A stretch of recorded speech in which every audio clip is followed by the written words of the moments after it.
This is quite a tricky one. Some might argue it's the hardest part of this particular build.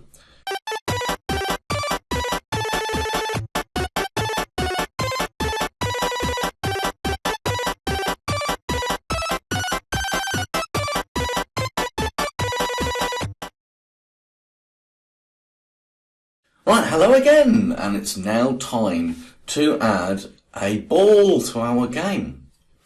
So, first of all, we're going to need to draw the ball. So let's have a look at this one. I need to choose a sprite. It says, what do you want to do? We're going to paint one. And when we do, we go back to something that we're familiar with, because that's where we use to draw our paddle.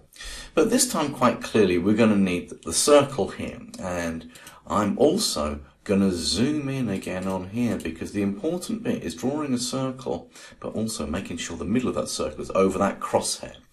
Now, I don't really want a blue ball here. I think I'll go with, let's have a reddish one, I think, for the ball. I'll have a red ball. And again, it doesn't matter what size you draw the ball out, but it is important to get a perfect circle. So actually, what you need to do is when you're drawing like this, if you hold down the Shift key at the same time, it gives you a circle. If you don't hold Shift down, you get like, I don't know, ovals, that's the word I'm looking for. So I'm going to draw a lovely red circle, perfect circle. But once again, it's so important. It doesn't matter about the size of the ball, that's a giant ball there. But it's so important that that ball, the centre of that cross there, is over that cross. So I need to move it. It should snap to it. And then I'm happy with that. Okay?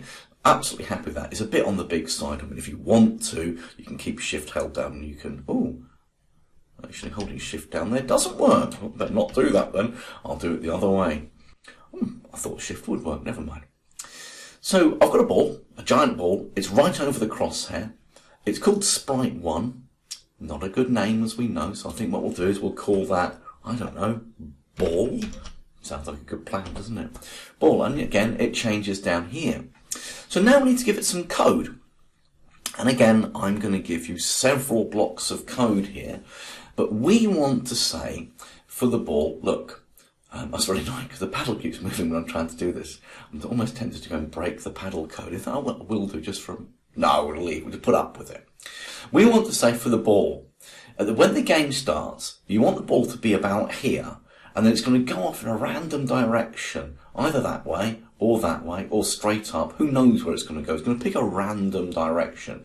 But one thing's for sure, it needs to start just above the paddle somewhere, in the middle, I would have thought, and then it needs to go up at a random angle, and it needs to be much smaller. Okay, so here's the thing. Here come the blocks of code that you're going to need to see if you can solve it. So we know that it's going to be when the game starts. We've already used the set size to. The ball is too big. Let's change the look of it. Set size to 100%. We're going to need that one. And we're also going to need to tell it to go to a specific location, which we did with the paddle as well. So again, we're going to go to motion and we're going to need that go to, where's it gone? There he is. We need one of those. And you're going to have to work those numbers out. Again, I would personally have the ball starting in the middle of the screen, sort of just above the paddle. Here's the thing. We have just said that we want the ball to go off in a random direction. Now, I think I got rid of it a moment ago. I think we need to bring it back. Let's bring back our backdrop with the X and Y axes. Is this going to help or not? I think it might do. I think it will do, yes. Especially so I can move the ball. So if I've got my ball, when the game starts, I kind of want it to go off maybe in a random direction. It might go like up to that square there, or to that square there, or it might go straight up, or it might go a bit like that, or a bit like that. But I want it to go upwards, and I don't want it to go like that, because then it would just bounce across the screen for ages until it hit a brick. So I'm kind of thinking between this angle here and this angle here. Now, if you know your bearings, you will notice, and actually you can get this from, let me have a look, point in direction. That's annoying. There we go. See, that says 90 there? Let's move that to there. That's 45. And that is 0. And that is minus 45. So we kind of want to tell the computer, when the game starts, you kind of want this to point in a direction, but, you know, kind of between minus 45 and maybe plus 45. So how do we put a random in there? Well, the answer is here. In the operators, we have a block here called pick random. And you'll find that you can move these sort of curved blocks inside any of these. Look, put it there. And you'll notice that when, a bit of a top tip by the way, when you want to move these sort of green blocks into these squares, and little squares or little slots, shall we call them, and you can be doing that quite a lot, by the way, it's a good tip to grab it from the left-hand side, because that way you can see, when the button highlights a white border around it, you can see that it's going to drop in there. If you grab it in the middle, you can't really see.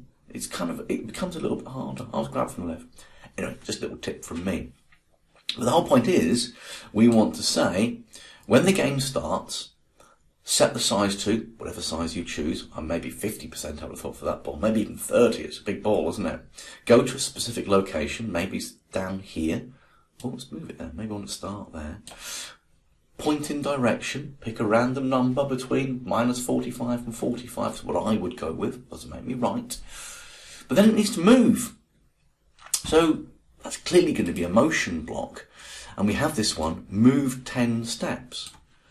But if we only have one of those, it will just do it once. Hey, that paddle, let's go back to the paddle, said forever, set X to mouse X. I think, if we go back to the ball, you probably want another forever. It's a task now. I think that's enough for the task. I think you should be able to make a ball move around the screen. 1 minute, 37 seconds later. Except there's one thing that I nearly forgot. And that's what happens if the ball hits the edge of the screen. There needs to be instruction. Luckily, look right down the bottom here. If on edge, bounce. So this is a little bit more of a task. Number 1, ball starts there. Number 2, ball needs to be a certain size. Number 3, ball needs to pick a random direction to go in. Number 4, ball must then travel off doing that. And number 5, if the ball hits the edge, it must bounce. This is quite a tricky one. Some might argue it's the hardest part of this particular build. But luckily, if you can't solve it, there's a video that will show you how to do it in a moment. But try it. See how you get on.